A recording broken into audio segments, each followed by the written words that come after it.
Welcome back to the podcast. Today I want to talk about being prepared for impact.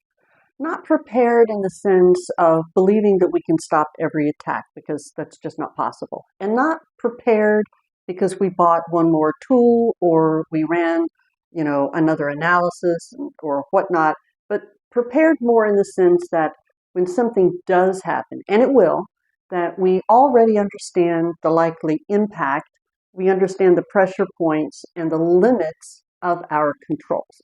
So this episode is about how the April cyber risk forecast helps CISOs understand one of the hardest questions that they face. And that's the question, are we actually ready to contain the impact of a cyber incident?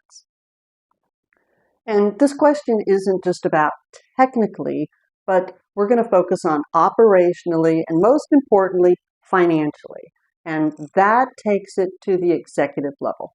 Okay, so we're going to cover all 6 industries in the April forecast, and we're going to talk about one of the patterns that comes across very clearly. And that is that the threat environment is not radically new. What is changing, however, is pressure, speed, and predictability. Attackers are faster, supply chain exposure is unavoidable, and AI is making the human-focused attacks more effective. So the purpose of the forecast is not to predict for prediction's sake, it is preparation. So let's walk through what this looks like, industry by industry, and what the forecasts are really telling CISOs about readiness. Let me start with financial services. In this month's forecast, it sends a very disciplined message. This sector, finance, is mature. Governance is strong, controls exist, but the forecast deliberately recalibrates several assumptions: network segmentation, vendor risk management, and supply chain security. Not because these controls are wrong, but because the real world effectiveness is lower than we would like to believe.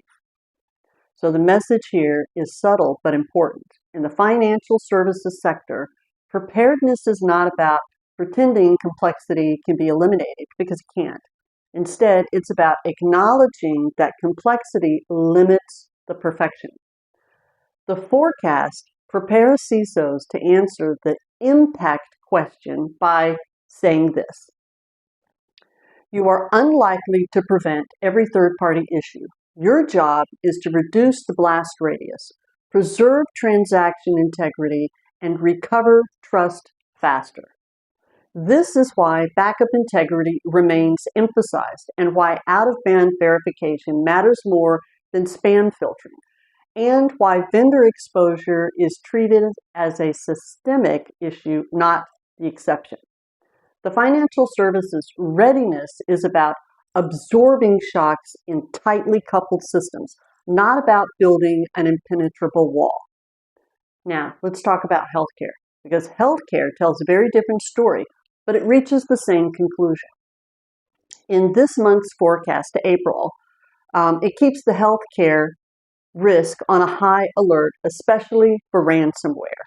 What changes is not the existence of the controls, whether or not you have them, but it's the difficulty of executing them consistently.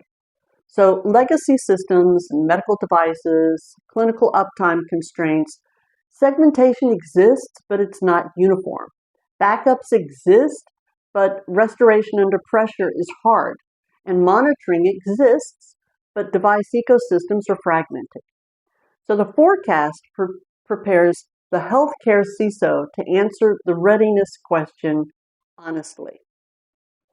And what it tells them is, you are operating in an environment where prevention will fail under stress, period. Readiness is about patient care, whether patient care can continue and whether recovery is practiced and whether downtime is survivable. Those 3 things. So this is why resilience shows up again and again in the healthcare forecast. It's not a buzzword, as an operational necessity is what it is really. So healthcare is prepared for impact when it knows which systems can fail and which cannot fail, and how long disruptions can be tolerated. because guessing in the middle of an incident is simply not an option for them. Now, let me pause here for just a moment, and let's take a notice of what the forecast has already done for us just by looking at these two industries. So we have not reacted to the headlines, and this forecast, we are not chasing novelty issues. We have not assumed that perfect defenses exist. Instead, the forecast is helping us to pre-decide so that you're ready when the event happens. It has forced realism into our assumptions. It has stripped optimism out of control effectiveness, and it has shifted the conversation from can we stop it to what happens when it gets through, because this is really what matters about this forecast. Organizations that learn to forecast do not waste an incident trying to understand the terrain. They already know it. And that's how the forecast saves those organizations, not by predicting the exact attack, but by preparing the leaders to act when confusion is usually what would occur. I hope this makes sense. So let's continue. Let's now talk about manufacturing and industrial environments because they sit at the intersection of cyber risk and physical reality. And the April forecast highlights ransomware, supply chain compromise, and the geopolitical spillover as the major pressures in this industry. What changes in the control assumptions is really telling. I want to focus on this. So OT segmentation is downgraded in effectiveness. Supply chain controls are normalized, but they're downgraded, and backup confidence is reduced slightly. Not because leaders are failing, but because the heterogeneous environment resists uniform security. The forecast prepares manufacturing CISOs to think differently about readiness.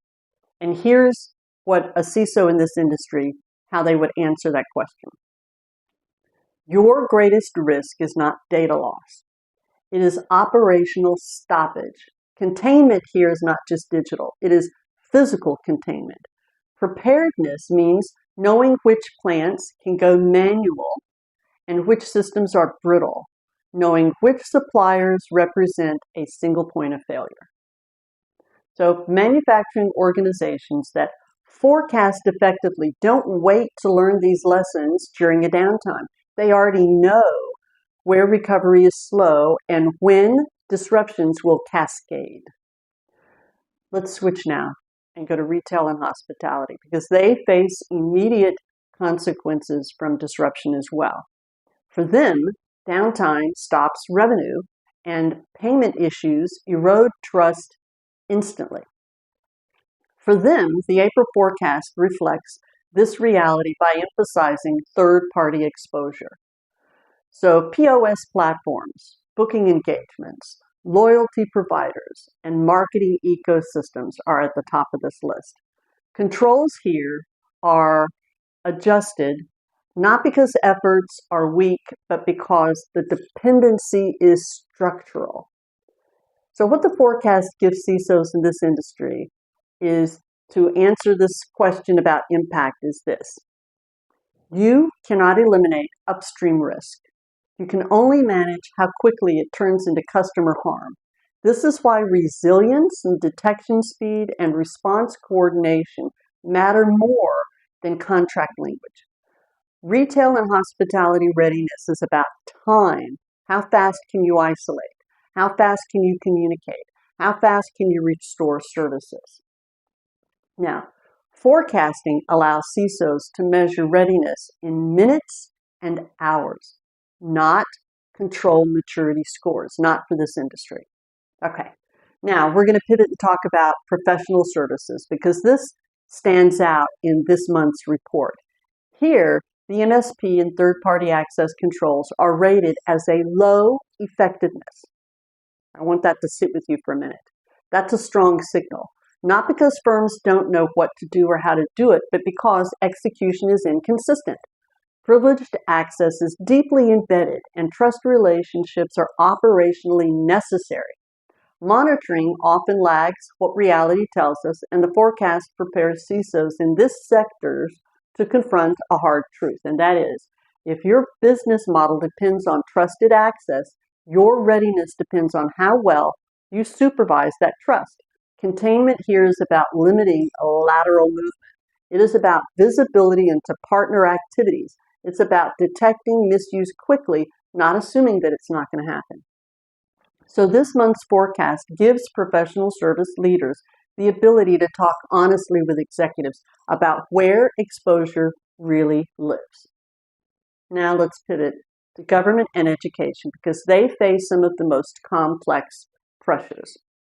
For them, resources are constrained, they have legacy infrastructures, and they have high visibility. This month's forecast normalizes many controls to medium effectiveness, especially for larger organizations. This is not an indictment, this is just simply the reality. So the threat matrix includes ransomware, espionage, hacktivism, and supply chain compromise. Preparedness here is not about perfection, it's about exception management or expectation management. The forecast here should be preparing those CISOs to say, we cannot prevent every intrusion, but we can detect faster, we could detain better, and we could continue to preserve the mission continuity. Forecasting here gives the public sector leaders a defensible way to prioritize efforts, not based on fear, but based on likelihood and impact. That's risk quantification. So let me pause here because we've covered a lot of ground. Across every industry, the story is consistent. The threats are known and the controls already exist. The limits are execution and complexity. What the forecast does is remove the element of surprise. It allows leadership to practice judgment before emotions take over. It allows boards to understand exposure before the crisis happens. It allows organizations to build muscle memory, not improvisation. Organizations that only react are going to always be behind, but organizations that forecast create time to respond for themselves. And time is the most valuable asset during an incident. So let's bring this all together. Preparedness is not about confidence, it's about having clarity on the situation. And the April cyber risk forecast prepares CISOs to answer the impact question by doing three critical things. First, they strip optimism out of control assumptions. Okay. Second, they make impact explicit and unavoidable. And third, they shift readiness from prevention fantasy to an operational reality. This is not about being pessimistic. It is about being honest. Organizations that follow this approach do not panic when incidents occur. They already know what the blast radius looks like. They already know what matters most. They already know how to respond. And that is what being prepared for impact really means. It is not hoping that nothing happens. It is being ready when something does happen. So thanks for spending time with me, and we'll continue to turn forecasts into readiness, one industry and one decision and one cycle at a time. I'll see you in the next episode.